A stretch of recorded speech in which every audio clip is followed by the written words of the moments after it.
क्या अशोक गहलोत ने लीक करवाया था एसआई भर्ती पेपर? जी हाँ, एसआई भर्ती परीक्षा का मामला शायद ही राजस्थान में किसी से छुपा है कि किस तरह से गहलोत जी के राज में पूरी परीक्षा में बड़ी और जमकर धांधली हुई। आज तक राजस्थान के युवाओं का भविष्य दांव पर लगा पड़ा है। खैर, गहलोत जी की सरकार तो घोटाले करके गायब हो गई, लेकिन अब बजरलाल सरकार बड़ी गहराई से इस धांधली की जांच करवा रही है। इस जांच में अभी तक कई छोटी मछलियां तो पहले ही पकड़ में आ चुकी है, जो कि आप शायद तमाम खबरों में तमाम जगहों पर आप देख चुके होंगे। और अब बड़े मगरमच्छ भी पकड़ में आने ही वाले हैं, या फिर यूं कह लीजिए सुई उनके ऊपर ही है, उनके आसपास ही है, क्योंकि अब एसआई पेपर लीक की जांच अशोक गहलोत तक जा पहुंची है। जी हाँ, अशोक गहलोत के पीएसओ पर्सनल सिक्योरिटी ऑफिसर को गिरफ्तार किया गया। 20 साल से अशोक गहलोत की सुरक्षा में तैनात पीएसओ ने अपने बेटे और पड़ोसी को लीक पेपर 4 दिन पहले दिलवा दिया था।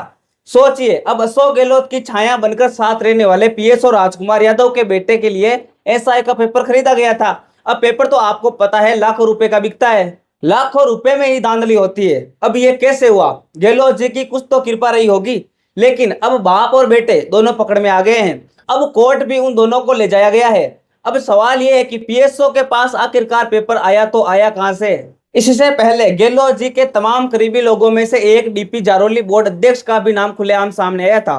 फिर आरपीएससी के सदस्यों के नाम सामने आए और अब पीएसओ साहब की गिरफ्तारी। अब ये सुइयां आसपास ही घूम रही है।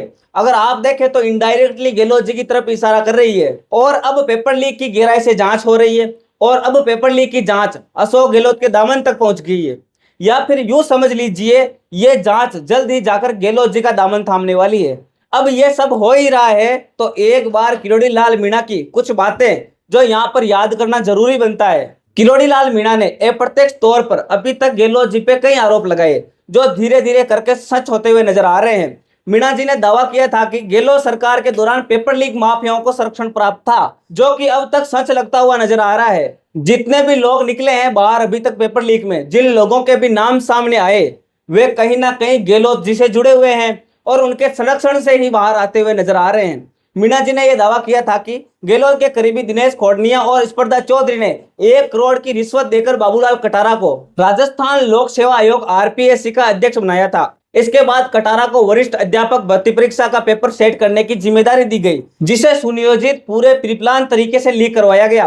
किरोड़ी लाल मीणा ने यह भी दावा किया था हाल ही में कि क्या अशोक गहलोत पेपर लीक में शामिल नहीं थे? सवाल खड़ा किया था, और अब यह भी सच होता नजर आ रहा है, क्योंकि जितनी भी सुइयां इस जांच में दर दर घूम रही है, सारी सुइयां घूम फिरकर अशोक गहलोत की तरफ इशारा कर रही है कि गहलोत जी इसमें कहीं ना कहीं तो जुड़े हुए हैं। अब अशोक गहलोत कितना इन सब चीजों से जुड़े हुए हैं और कब ये पूरी जांच गहराई से होकर और जाकर अशोक गहलोत पर रुक जाएगी, ये तो वक्त बताएगा। आप क्या सोचते हैं? हमें कमेंट सेक्शन में जरूर बताएं और ऐसे ही बने रहिए भारत प्रेस के साथ।